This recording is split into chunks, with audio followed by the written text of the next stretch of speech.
Johnny Carson was the boss of late-night TV for 30 years.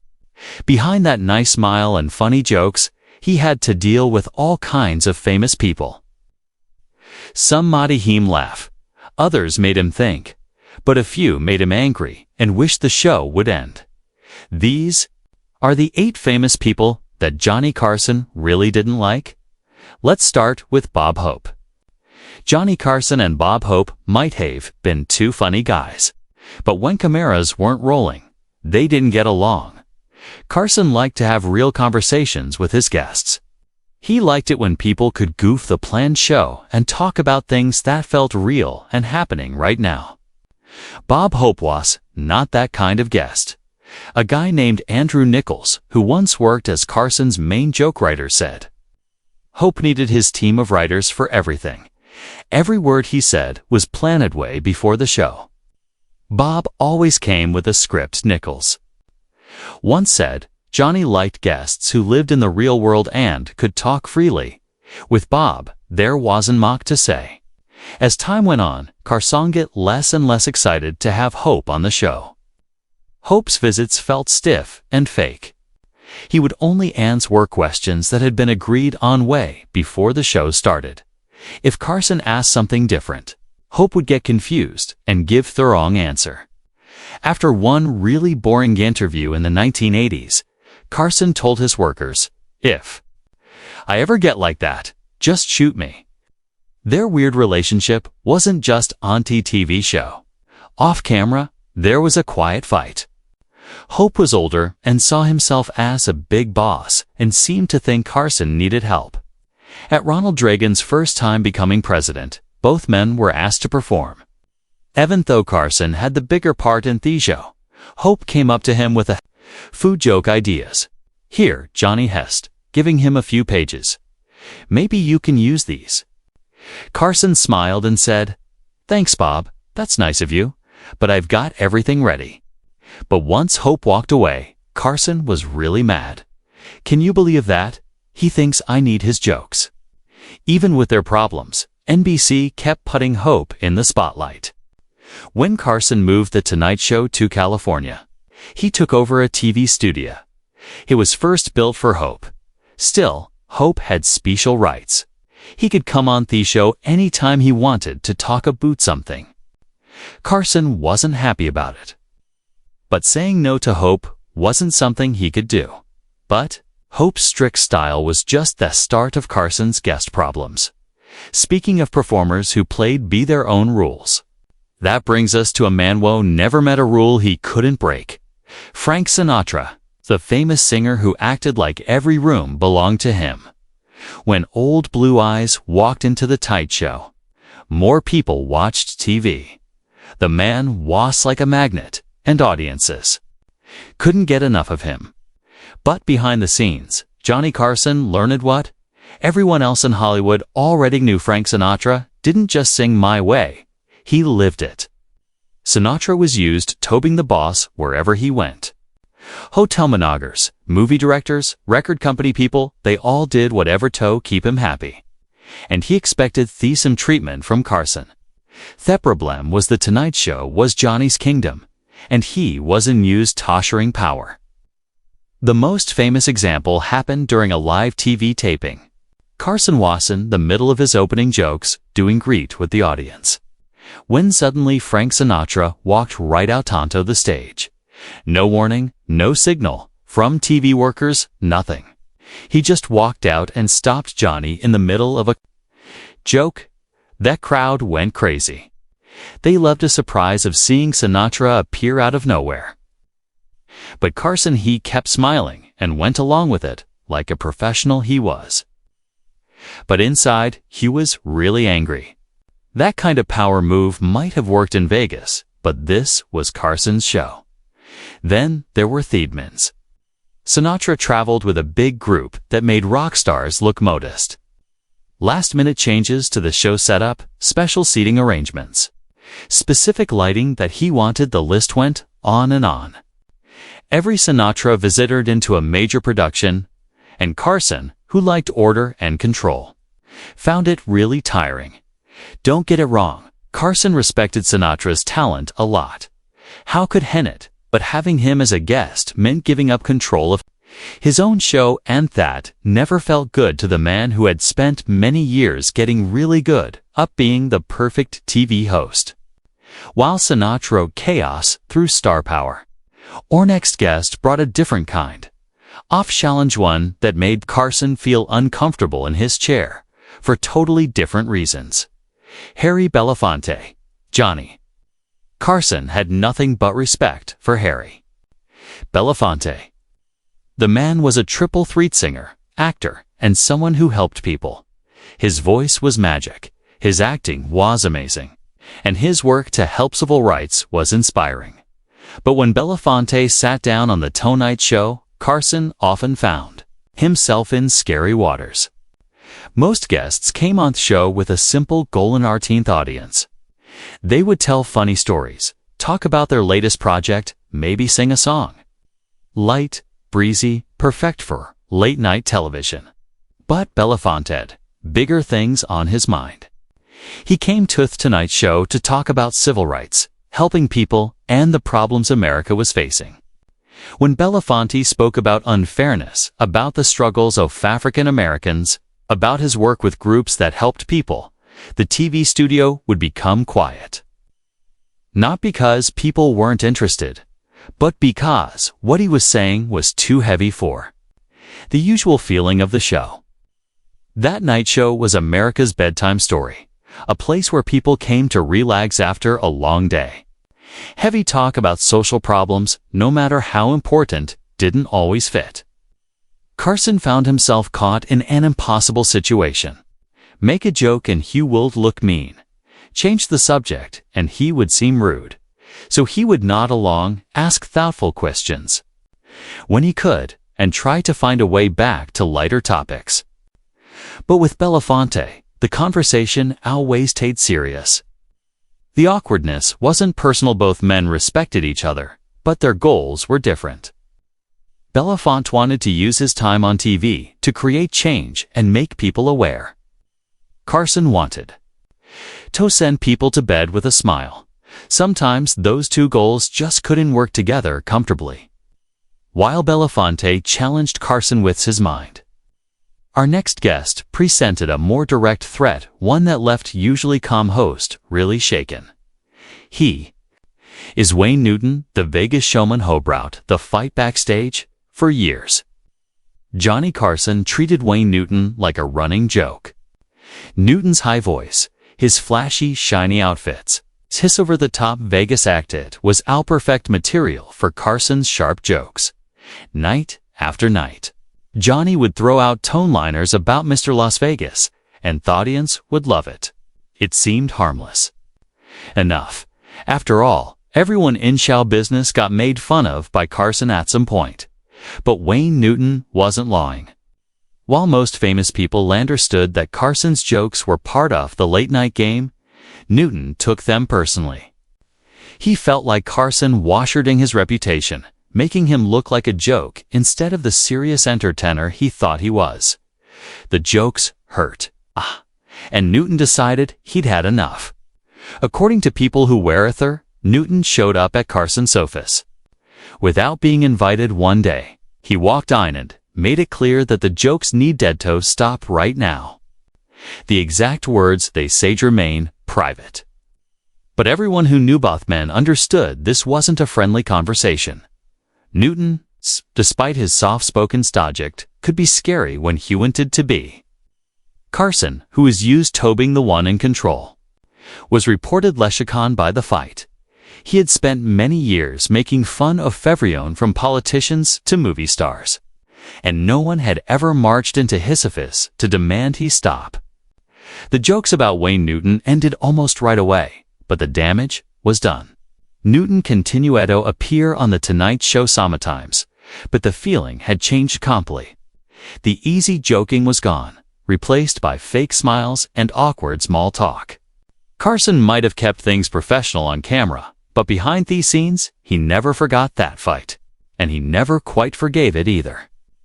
If Newton brought tension through fighting, our next guest brought chaos through being totally unpredictable. Meet Shelley Winters. Some guests made Johnny Carson laugh. Others made him think.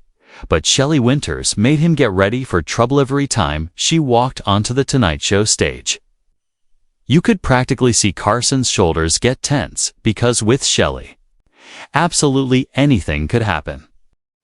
Winters was an Academy Award-winning actress with serious acting skills.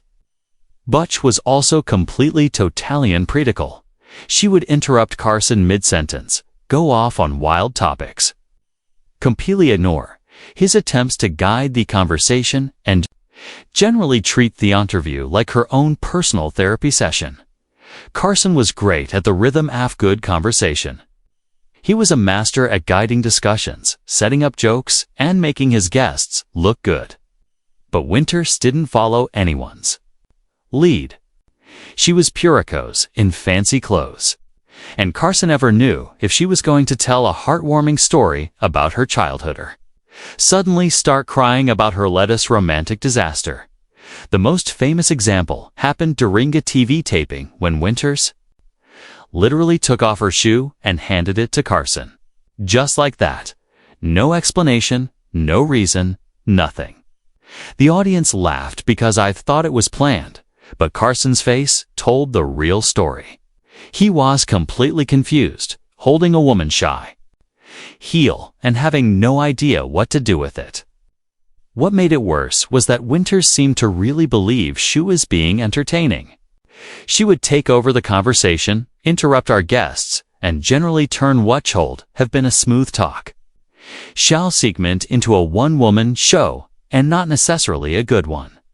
Carson was too much of a professional to show his frustration on camera, but people who worked on the show knew the truth.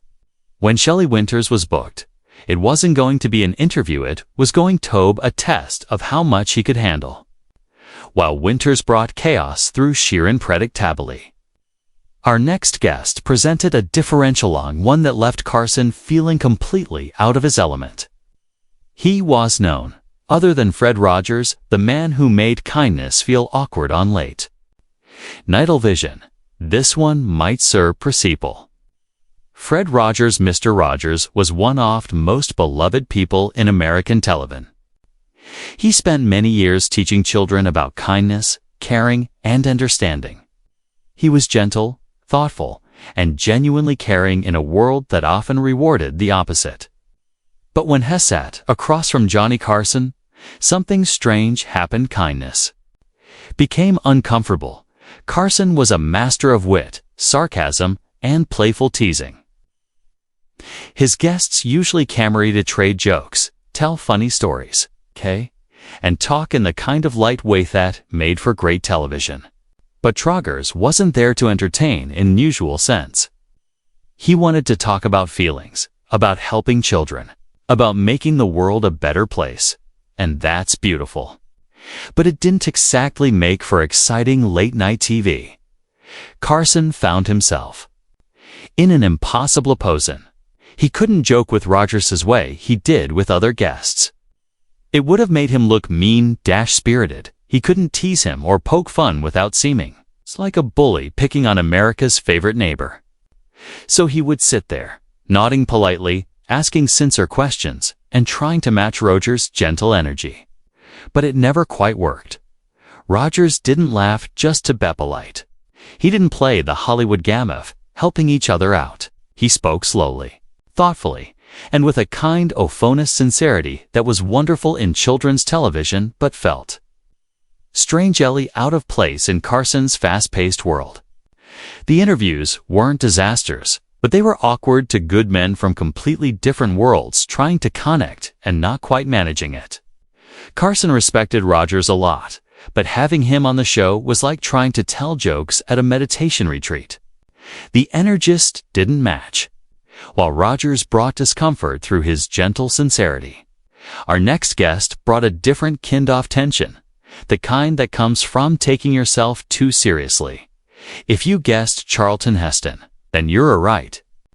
Charlton Heston was that Hollywood legend who treated every conversation like a history lesson. He was movie royalty Ben-Hur, The Ten Commandments, Planet of the Apes. The man had been the leading man in some of the biggest films ever made. When walked onto the Tonight Show stage, hecoried himself with the dignity of Samayan, who had literally played Mose and Michelangelo. The problem was, he never stopped buying those characters. Carson was used to famous people who could laud themselves, who could be playful and light even while talking about serious projects. But Heston was always on in a very particular way. He was formal, serious, and spoke as if he were talking to the Roman Senate rather than a late television audience. Ask him about a movie and he would start a detailed explanation of the historical importance of the story. Ask him about working with other actors and he would give you a lecture on the craft of performance. Everything was weighty, everything was important. Everything was delivered with the kind of dramatic seriousness that worked great on big screen, but felt heavy on late-night TV. Carson liked flow and rhythm in his conversations. He wanted guests who could go from serious to silly and back again without missing a beat. But with Heston, every topic seemed to require a full dramatique speech. There was no lightness, no casual joking, no easy laugh. Later in his career, when Heston became heavily involved in politics and gun rights, the interviews became even more challenging. Carson generally avoided controversially kicked topics on his show, preferring to keep things light and entertaining.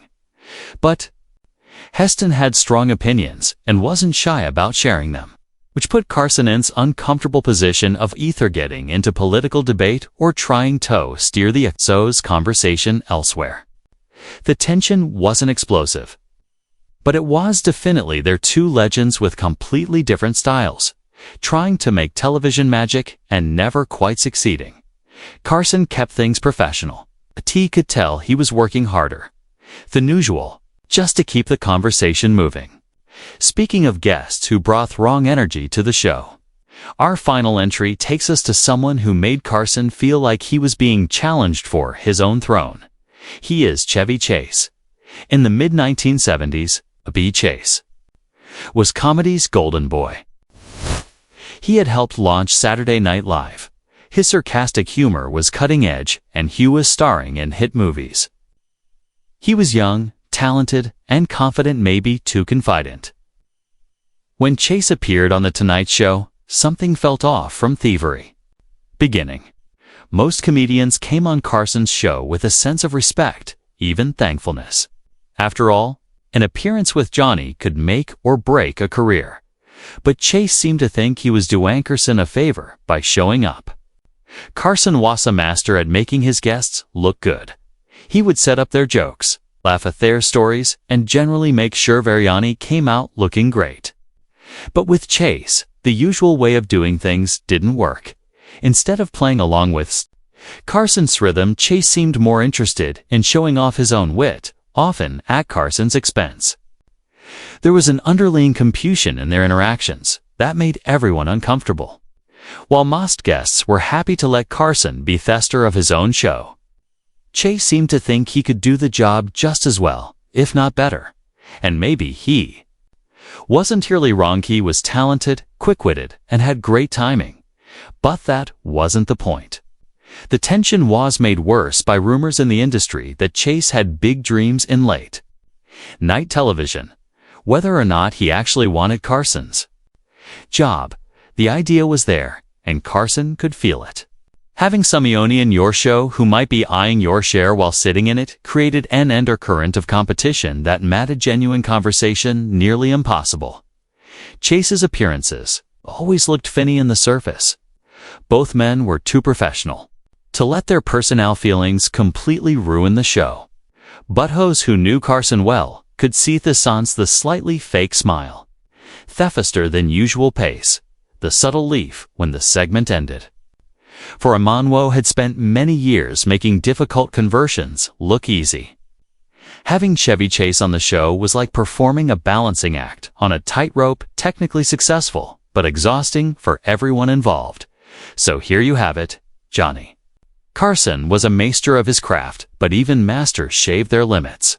The interesting thing that most of these guests were talented, successful people who were probably wonderful in other situations. But late-night television is its own special art form, and not everyone could master the particular rhythm that made that show work. Carson's genius was in making it all look easy, even when dealing with guests who made his yabani thing but simple. In the end, these difficult guests probably made Carson a better host. They forced him to adapt, to find new ways to manage challenging situations, and to maintain his professional behavior even when he wanted to run screaming from the studio. They were the sand in the oyster that helped create the pearl of Carson's legendary career.